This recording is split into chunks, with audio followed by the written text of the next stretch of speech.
Chapter 6, Part 1 World Record for the Longest Run After the Most Runaways in a Single Day. I ran nonstop to my next stop, which was the track. But not only because I was bugging about being trapped in a stockroom, and trust me, I was bugging, but also because that creepy clock reminded me that I was also late for practice. I ran through the streets until I finally made it to the park where everyone was already warming up. "So nice of you to finally join us, Mr. Cranshaw," Coach said as I threw my bag down. I wanted to tell him that I'd basically been trapped on a teleportation thingy that zapped me back to the scariest moment of my life, but I didn't because I knew no one would believe me.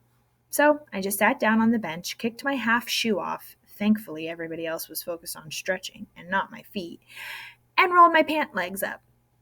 Sorry, I said, unzipping my bag, but Coach had already turned his attention back to the other runners. I looked to my left and to my right, then over my shoulder, then quickly scanned the other side of the track to make sure there were no extra guests dressed in undersized navy blue uniforms with badges and handcuffs checking out practice. Once I knew that the place was clear of cops, I pulled the silver shoes out and slipped them on my feet, lacing them up tight. Then I threw the beat-up sneakers in the bag and hit the track.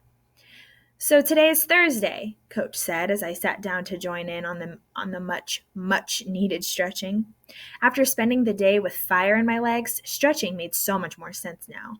It took maybe 2 seconds for Patty to notice my shoes. She smiled and slapped Sonny on the arm to get his attention. Then he saw them and gave me a thumbs up. So corny. I looked over at Lou. He was staring at them and fixed his mouth in a way that people do when they're thinking. Not bad. And that was good enough for me. Coach continued, "And Mikey, tell him Now Coach caught a glimpse of the diamonds on my feet and got stuck. He looked both surprised and confused. It was the same expression he had when I told him to call me Ghost. And he caught himself and continued, "Mikey, tell the newbies what we do on Thursdays." Mikey said in his usual grunty way, "Long run." "That's right, long run," Coach says.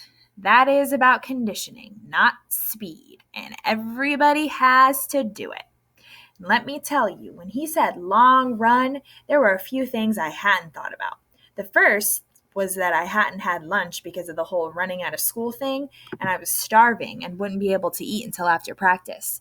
And the second was just how much I needed food to give me energy, because what Coach meant by long run was 1,000,000 miles, especially since I'd just run about 1,000,000 miles.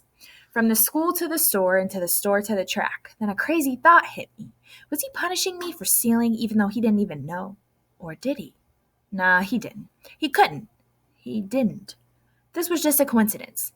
A bad coincidence. Coach didn't tell us how far we would be running or anything. All he said was follow Whit. "Where are you going?" I asked as Coach started walking toward his car, but he didn't say nothing back. That's when Aaron told me what was going on. "He's getting in the Chase Mobile, or as he calls it, the Motivation Mobile," Aaron said, patting me on the shoulder. "You'll see." And he ran in place for a few seconds. I copied him and did a few high kicks. I felt like a gump doing it, but all of that went out the window when Aaron said, "Nice shoes, man."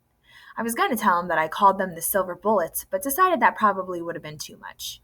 Plus, there was no more time for talk. Coach was honking his horn, which I guessed was the signal for the run to begin.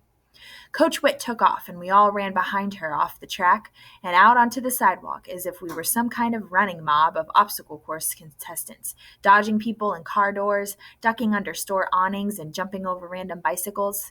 The pace wasn't anything too crazy, a little more than a jog, but definitely nowhere close to a sprint. And honestly, I was surprised at how I kept up for at least 10 minutes before starting to drop back. Had to be the shoes. Sonny was up front with some of the other distance runners like Lynn, Britt Bratt, whose real name was Brittany, and JJ. Patty was in the middle, keeping pace with Deja, and the back were the sprinters, which made sense. The new shoes were definitely helping me out, but there was only so much they could do.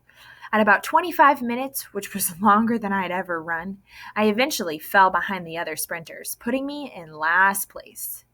And that's when I learned what the Motivation Mobile was. First, it was just a honk. One short toot. I turned around and there was Coach in his cab. his emergency blinkers on. I couldn't believe what I was seeing. He was trailing us.